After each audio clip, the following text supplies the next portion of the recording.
নিয়ে এখানে তো কোনো কম্পিটিশন চলছে না, কোনো অ্যাওয়ার্ড প্রদান করা হচ্ছে না যে তাকে সেরা হতে হবে, একে সেরা হতে। এটা বাবা ছেলের আনন্দ ঘন মুহূর্ত দেখলে সত্যিই ভালো লাগে আমার। এবার যেন আব্রাহাম খান জয় এবং শাকিব খানের নতুন ভিডিও দেখে বুবলি অনেক প্রশংসাই করছে। হঠাৎ করে বুবলি এত প্রশংসায় পঞ্চমুখ কেন হচ্ছেন এবং তার এই কথাগুলো নিয়ে দর্শক বন্ধু কি বলছে? প্রিয় দর্শক, এই বিষয়ে বিস্তারিত দেখুন পুরো ভিডিওতে।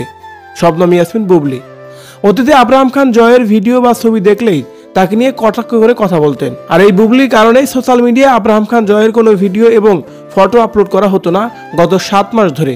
হঠাৎ করে অপবিশ্বাস ইদানিং অনেক বেশি ভিডিও আপলোড দিচ্ছেন তার ফেসবুক পেজে এবং সোশ্যাল মিডিয়ার হ্যান্ডেলে শেয়ার দিচ্ছেন অনেক ছবি, যেগুলো দেখে রীতিমধ্যে প্রশংসা কুড়িয়েছেন ভক্তবৃন্দরা।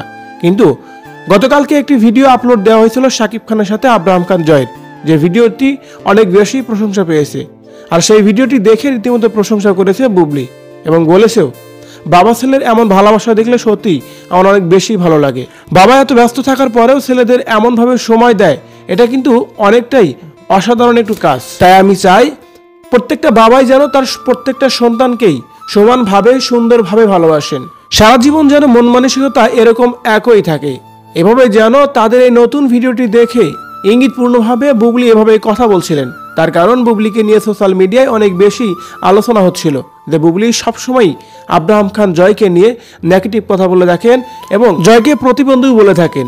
আর সেই সব কথাকে ঢাকার জন্যই আবার নতুন করে এবার প্রশংসায় পঞ্চমুখর হয়েছেন শবনম ইয়াসমিন বুবলি। প্রিয় দর্শক, বুবলির কথাগুলোকে আপনি কিভাবে নিচ্ছেন কমেন্ট করে জানিয়ে দিন কমেন্ট বক্সে।